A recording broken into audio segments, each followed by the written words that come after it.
You didn't decide to pick it up. That's the part nobody talks about. 1 second, you were just sitting there, watching TV, waiting for food, lying in bed doing absolutely nothing, and then your hand moved, almost on its own, like it already had a destination mapped out somewhere beneath conscious thought, and your brain was just along for the ride. By the time you actually noticed, the screen was already lit up. You weren't bored, not exactly. You weren't looking for anything specific. You didn't even feel a craving before it happened. There was no moment of, I want to check my phone. There was just the phone, already in your hand. Again, most people laugh it off, call themselves addicted, scroll for 15 minutes, put it down, pick it up 4 minutes later. The joke is comfortable, familiar enough to live with. It lets you avoid the question sitting right underneath it. Because the real question isn't, why do I use my phone too much? The real question is, why did your hand move before your mind did? That's not a phone problem. That's a nervous system problem.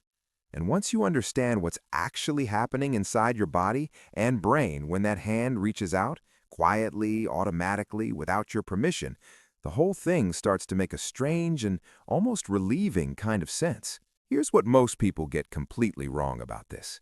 They treat it like a willpower failure, like you're weak, distracted, undisciplined, unable to control yourself in a world full of sharper, more focused people who don't have this problem. Society loves that framing because it puts the problem squarely on you as a person. Fix yourself, delete the apps, set screen time limits, try harder, be better. But neuroscience tells a completely different story, and it's one most people have never actually heard.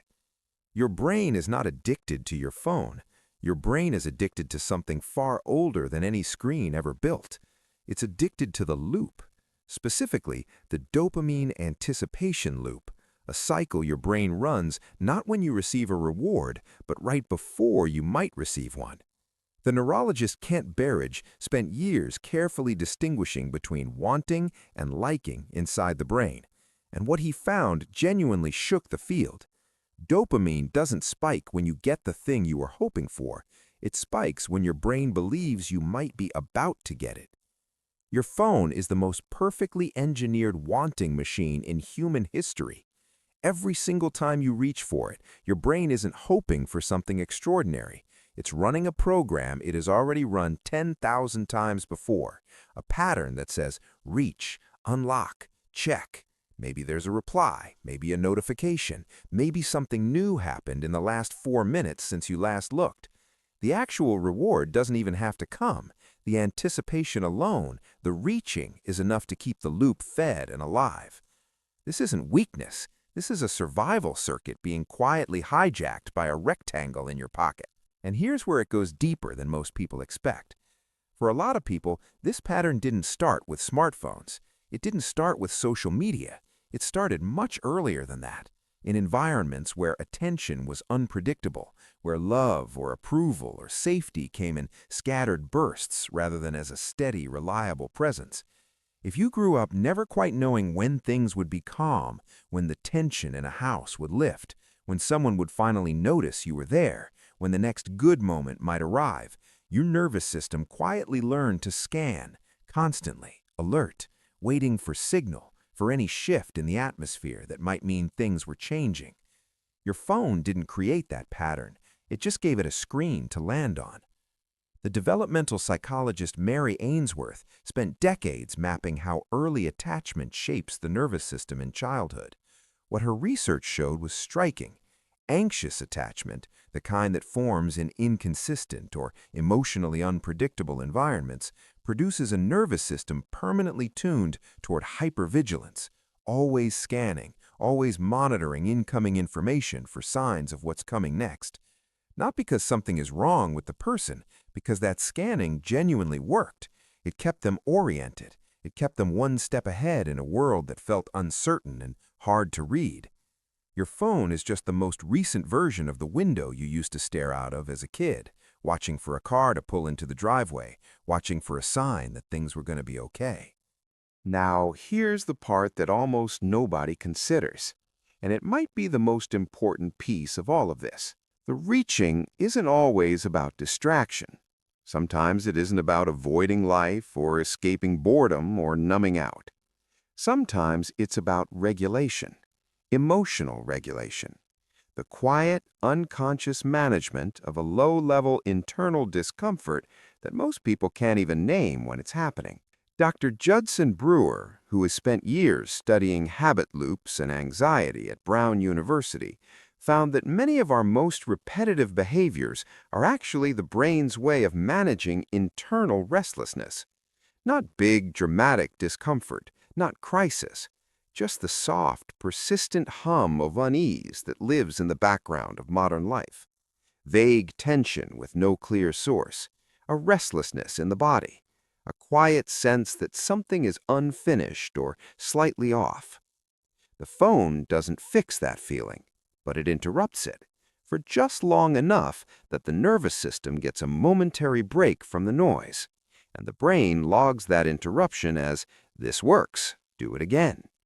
So every time your hand reaches for the phone without any conscious instruction to do so, you're not being lazy, you're not failing, you're self-regulating.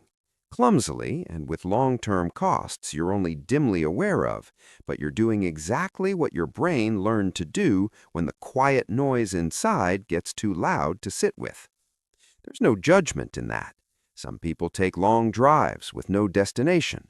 Some people reorganize kitchen drawers at 11 at night. Some people check their phone 400 times throughout a single day. All of them, every single one, are doing the same fundamental thing, searching for a way to feel a little more settled, a little more okay.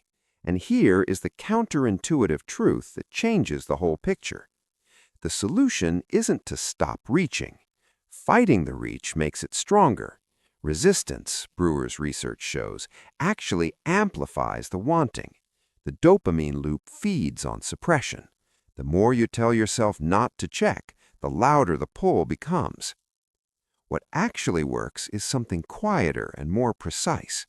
It's learning to get genuinely curious about the moment right before the hand moves, to notice the sensation, that faint restlessness, that magnetic pull toward the phone, and instead of immediately acting on it, just pause. 10 seconds, that's all.